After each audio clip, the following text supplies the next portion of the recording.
A angústia é parte da condição humana. Não se pode deixar que a angústia nos paralise. A resposta está no convívio com os outros. Não se vive sem amizade, sem amor, sem a adversidade. Na verdade, eu acredito que não basta apreciar a beleza de um jardim, mas é bom que de quando em vez acreditemos que há fadas neles. Eu sou Jonas Luiz da Silva, de Capuí.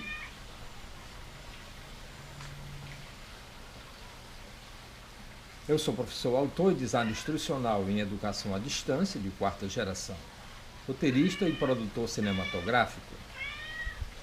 E a nossa fala de hoje, no capítulo 12, com o tema O Brasil Contemporâneo, lição que todo político deveria saber. De J.K. a Lula da Silva. E hoje nós vamos falar do governo militar de Garrastazu Médici, que assume a presidência da República em 30 de outubro de 1969. Que foi quando aconteceu o milagre brasileiro. Fica aqui, bicho.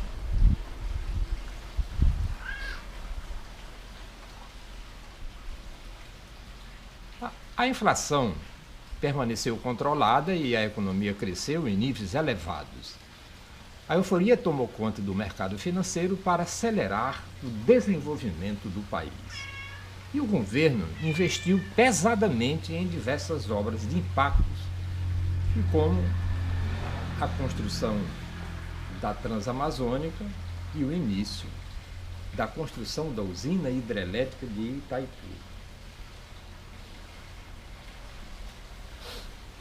Aproveitando o sucesso do campo econômico, que situou o país como a oitava economia do mundo, o regime militar promoveu manifestações ufanistas, isto é, que vangloriavam as riquezas e as realizações nacionais e apelavam para o sentimento patriótico.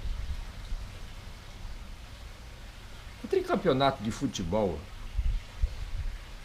conquistado pelo Brasil na Copa do Mundo de 1970, realizado no México, também foi utilizado pelo governo para promover a imagem de um país grande.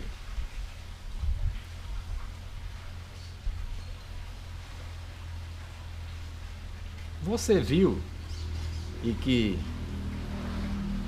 até aqui da lição passada e esta nós acompanhamos 10 anos dos primeiros do regime militar, que vão de março de 64 até o fim do governo Médici, no início de 1974. Nós já vimos no vídeo anterior o regime da linha dura e a forte repressão sofrida pela oposição. Também a gente falou um pouco sobre as ações de guerrilhas pelos opositores do regime e também a gente viu que o país vivia um período de maior fechamento da sua história. Mas a economia crescia e, neste contexto, o governo investiu na propaganda ideológica.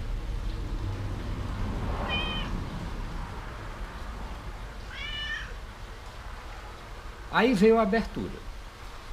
O quarto presidente do regime militar, general Ernesto Geisel, assumiu a presidência, prometendo promover na área política uma distensão lenta, gradual e segura.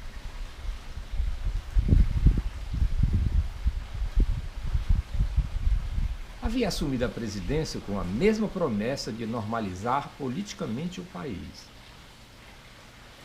Durante o governo Geisel, no entanto, diferentemente de seus antecessores, esse discurso transformou-se em um projeto de liberação política efetiva.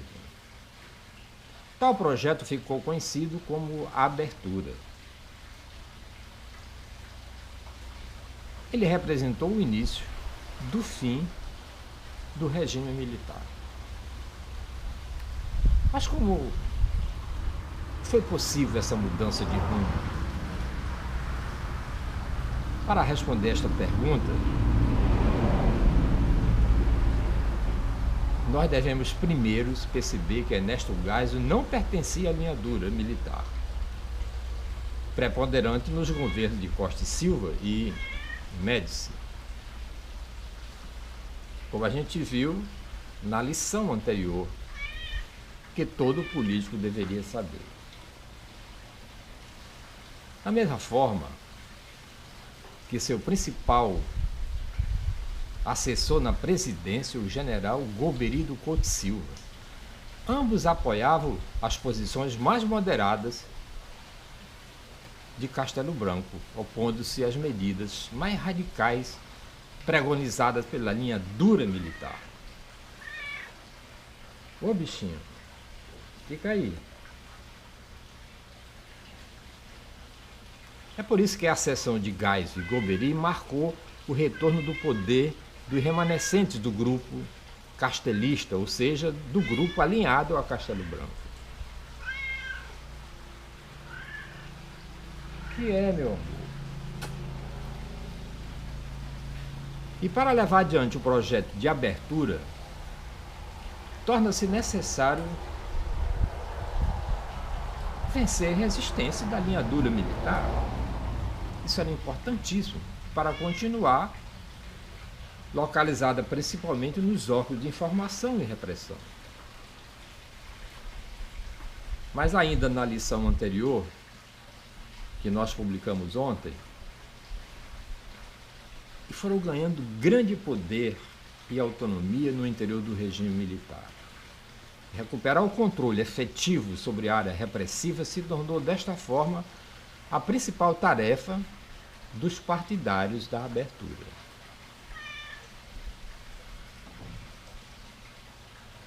Tá difícil, né? Gravar com você aqui. O grande entusiasmo de Geisel com a linha dura... Sai!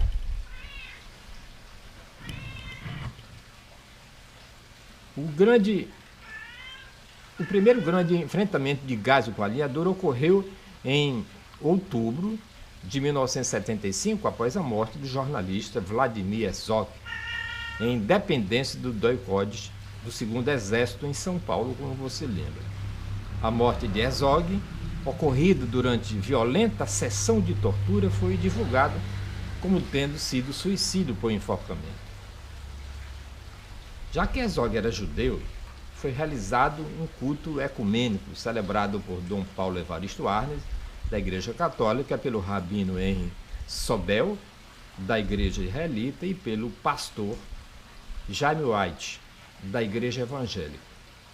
Essa cerimônia reuniu uma multidão na Praça da Sé, como centro de São Paulo, e transformou-se em uma grande manifestação política.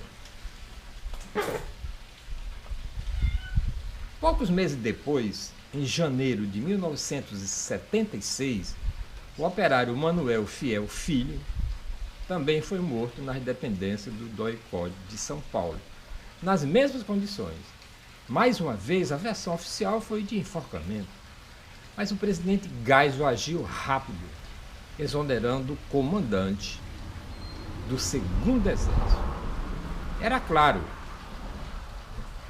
o aviso, a linha dura, de que atos da mesma natureza não seriam mais tolerados. Esses episódios revelaram a violência do poder sobre os cidadãos. Um regime democrático é aquele no qual os cidadãos têm direito, que devem ser respeitados. Todos nós, eu, você, temos os nossos direitos de cidadãos.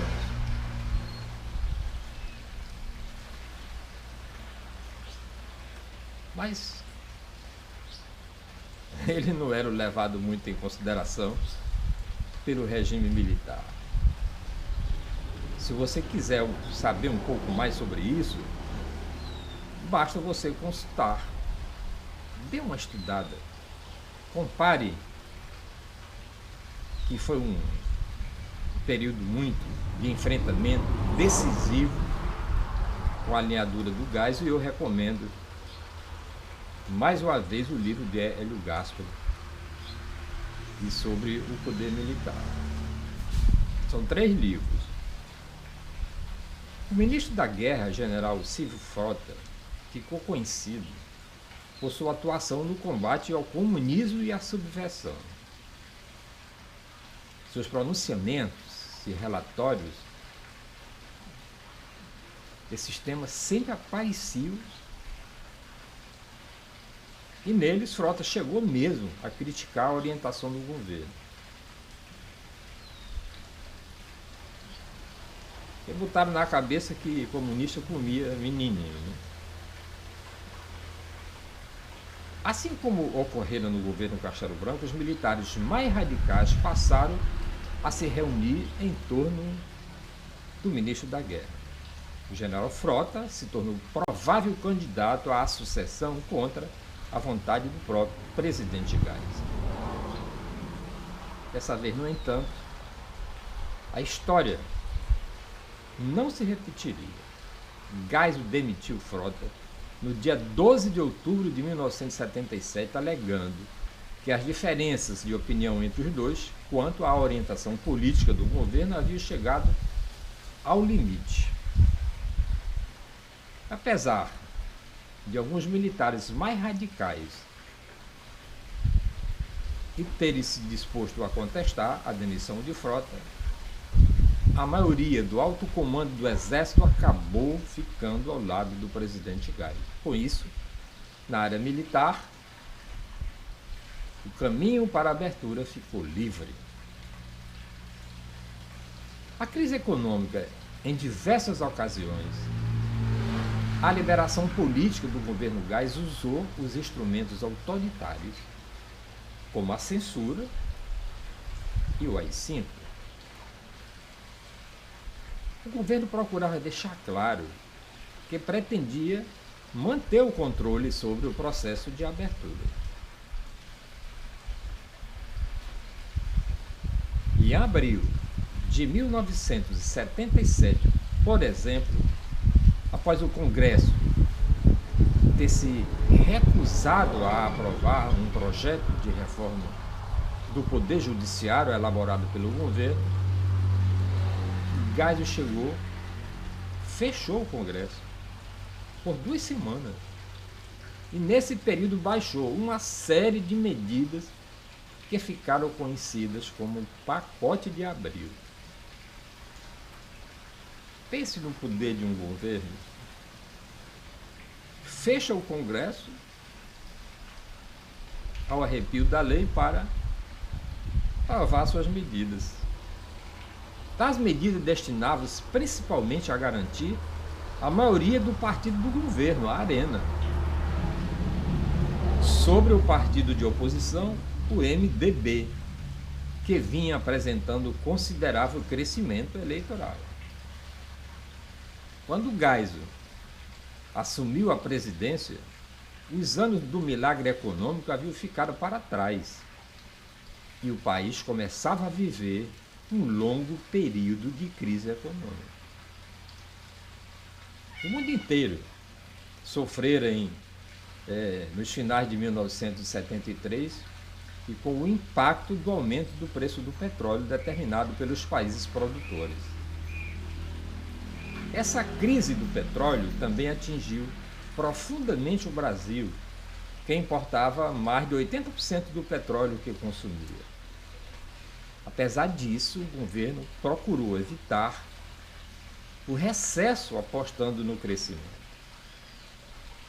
O plano econômico elaborado pelo governo Geisel dava grande destaque ao papel do Estado como um promotor do desenvolvimento. Em seu governo, empresas estatais como a Petrobras, a Eletrobras e a Embratel registraram grande crescimento. Ninguém roubava, se fosse roubar, a turma matava. Isso gerou oposição de círculos empresariais privilegiados que criticavam o intervencionismo do Estado na política econômica e pediu a desestatização da economia. Durante o governo Geisel, a oposição teve grande crescimento e passou a utilizar novos métodos de luta e resistência. Ao final do governo, sua principal bandeira era a luta pela anistia. Ao mesmo tempo, ressurgia o movimento operário com uma grande greve dos metalúrgicos no ABC Paulista, em maio de 1978. Essa greve, que projetou nacionalmente o líder sindical, Luiz Inácio Lula da Silva, e marcou o nascimento de um novo sindicalismo, surgido a partir das bases operárias e desvinculado dos sindicatos oficiais ligados ao governo. Os resultados da política econômica do governo Geisel são controversos, inclusive entre os economistas. O que se pode perceber com clareza é que fracassaram alguns projetos de grande porte, como a Ferrovia do Aço e o projeto nuclear. Em outras áreas, como nas indústrias de aço, alumínio e na produção de petróleo, o crescimento foi bastante significativo. A economia manteve um índice de crescimento razoável, embora a inflação tenha se elevado e a dívida externa tenha crescido muito neste período.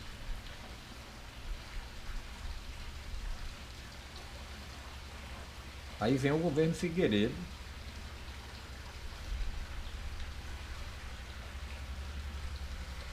e o Ernesto Geisel foi o único presidente do regime militar que conseguiu eleger o sucessor de sua preferência, que foi o general João Figueiredo, chefe do SNI durante o governo Geisel, e era um auxiliar afinado com o projeto de abertura. É aquele presidente que preferia o cheiro de cavalo do que o cheiro do humano. Seu governo já se iniciou sem o AI-5. O bipartidarismo foi extinto, surgiram novos partidos. Outra medida de grande importância foi a aprovação de um projeto de anistia política para os condenados por atos praticados contra o regime.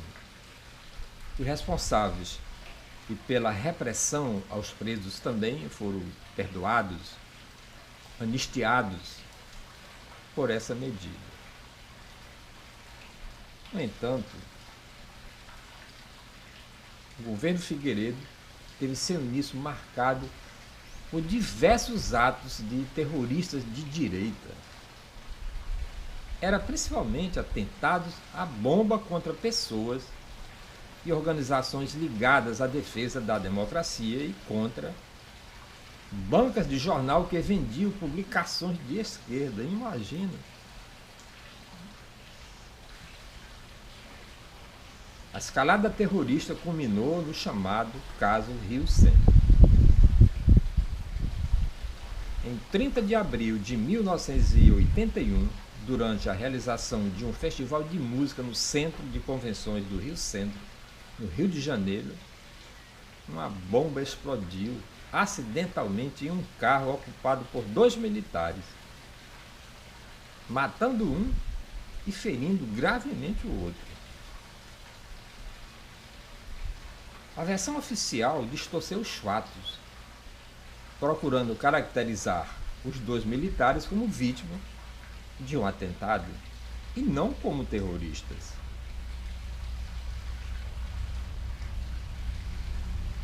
Você percebe como são frágeis as convicções democráticas e como é difícil o caminho para a democracia. O presidente Figueiredo, ao assumir o governo, fez um pronunciamento a favor da abertura política, dizendo que prendia e arrebentava. políticos que fossem contra a democracia. O episódio terrorista do Rio Centro era a chance de ele cumprir sua ameaça. Apesar desses eventos, a normalização política continuou, com a realização das eleições diretas para governador em 1982. Claro que a oposição venceu em diversos estados. O crescimento da oposição culminou em 1984 na campanha pelas diretas já. Milhões de brasileiros foram às ruas, em grandes manifestações, pedir que a eleição do próximo presidente da República fosse direta, e não como até então ocorrera durante o regime militar, indireta, feita por um colégio eleitoral. Apesar da enorme mobilização popular, a proposta foi derrotada no Congresso, por incrível que possa parecer. O governo não conseguiu, no entanto,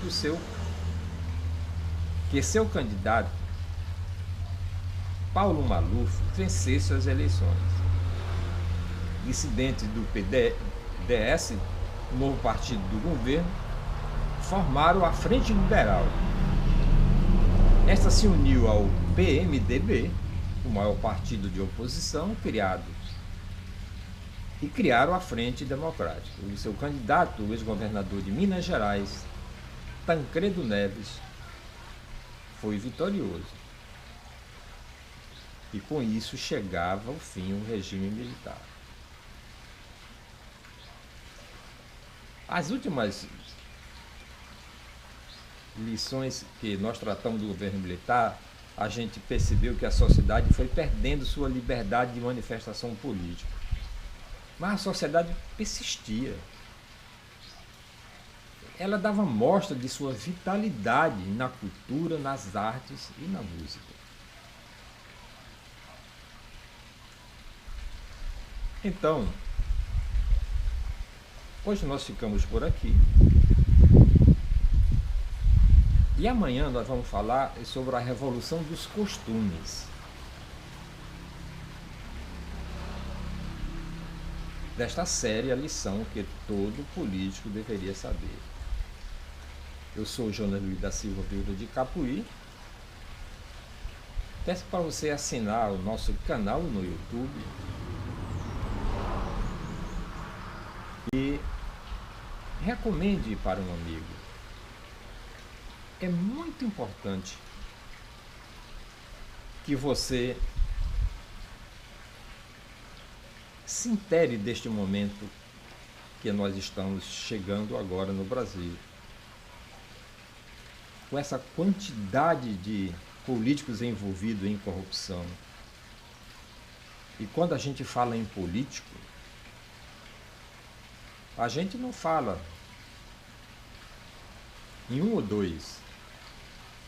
Nós falamos em centenas deles. São políticos eleitos pelo povo, com exceção do famigerado Temer, que tomou o poder. Mas são centenas de deputados, dezenas de senadores, pessoas do núcleo forte do governo federal, ministros.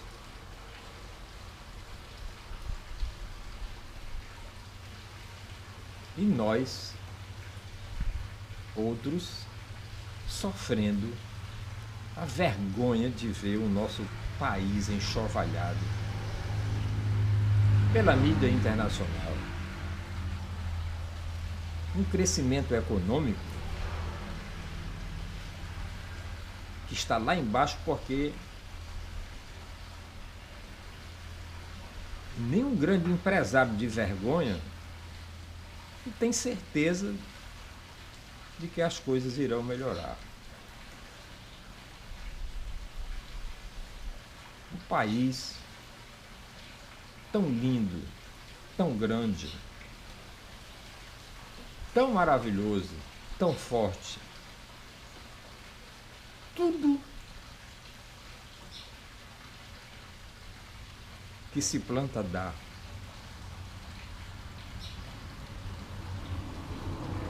Então, meus amigos e minhas amigas, continue nos acompanhando para você compreender um pouco mais o Brasil que nós estamos vivendo. Eu sou Jonas Luiz da Silva, vírgula de Capuí, e até amanhã com o capítulo 13 da Revolução dos Costumes.